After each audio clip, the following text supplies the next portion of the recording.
What's up, Western? I'm Devin, Golets, sports reporter for the Big Purple Coach. I'm here at Alumni Hall in the heart of campus with some of the members of men's volleyball team here at Western.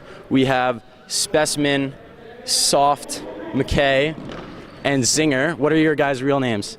Luke Sim. Sean McKay. And I'm Phil James.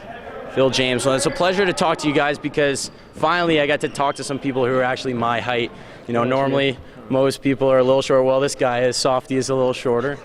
But volleyball height is a huge thing. Is that something that is a requirement to make the team? Do you sort of fill out on the tryout form? You know, you have to be this height, or? Yeah, I usually just lie about my height. That usually works for me.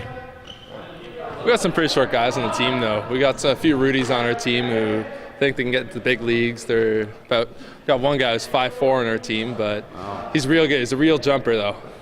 Well, that's good. You definitely need some hops to play volleyball too. You don't need that only for basketball. But you guys have had a good reason to hold your heads high this season. Got a great record. Perhaps you guys maybe held your heads a little too high, though. I saw your pictures on the website. I don't know, is that sort of something you guys do? It's kind of a tradition.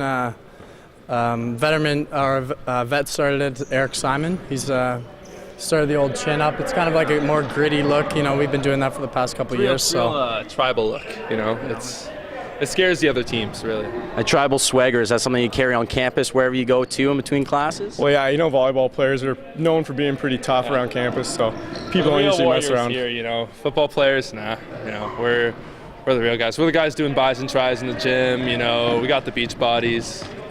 Right on. Speaking of the beach, now you guys have seriously some on-court game. I mean, you guys are the best team in the OUA right now, 6th in the nation with a 15-1 record. It's actually 5th in the nation as of today.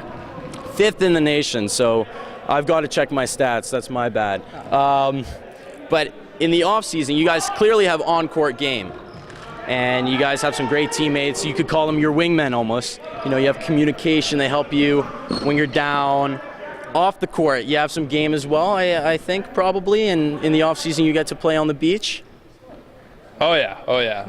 We got some game on the beach, though. I got some great wingmen on the beach. It's really get it done. We got a world champion on our team, if you know, Garrett. Wow. He's my partner. We went to Worlds and stuff, and yeah, he's a world champion.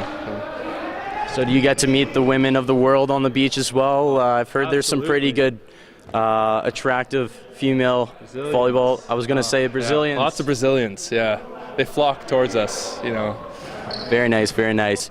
I saw you guys practicing, and it seemed like you guys are very intense on the court as well. You know, every point you guys are really celebrating. You sort of come together. Is there something that you guys say to each other, or a fist pump, or a handshake, or maybe even a chest bump?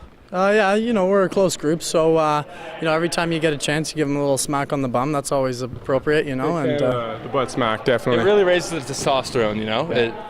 It's a medical thing, you know. Yeah. Gets everyone in the entire stadium very excited. Yeah. Oh yeah. Yeah, that's excellent. Pumping right now. That's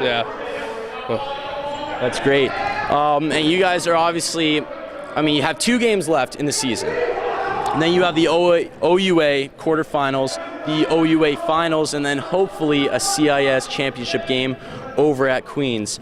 Now with reading week coming up, you guys have a bit of a break, or what's the sort of the game plan moving ahead into these last few games of the season? We start training just as hard. We don't go home for reading week or anything. We actually have a 3-week break after this weekend before OUAs, so we'll be training hard, not a lot of partying, I guess, until we get that gold, hopefully. Well, hopefully you guys can go all the way and then save all the partying and that off-court game for the off-season. That would be excellent. Now, after CIS, when you're done here at Western, is there a professional league or a Team Ontario or a Team Canada, something of that sort where you guys can move on to? For myself, not so much, but there are some players on the team who, you know, like we were talking about Garrett, he has his beach career going, so that's his main focus when we're in our off season. A lot of guys are going on Team Ontario or stuff like that, so I think Phil can talk to you a little bit about that. Yeah, I'll be trying out for Team Canada in May, and hopefully I'll make it. I'm going for the indoor team, not the beach team, unfortunately. I'm diversifying. It's, if I do, I stay there all summer. I stay with all the best guys in Canada, if not the world, and it'll be a great experience. Well, that's excellent, and we wish you all the best, and we wish you all the best in your next game, which is against? The Tricolor Queens team. Queens Gales. Right on. And hopefully you'll be back at Queens for the CIS Championship in February. But we want to thank you guys a lot for coming out this week on the Big Purple Couch. And best of luck to you guys the rest of the way. I'm Devin Golets, sports reporter for the BPC. Thanks a lot for watching. Go Stanks!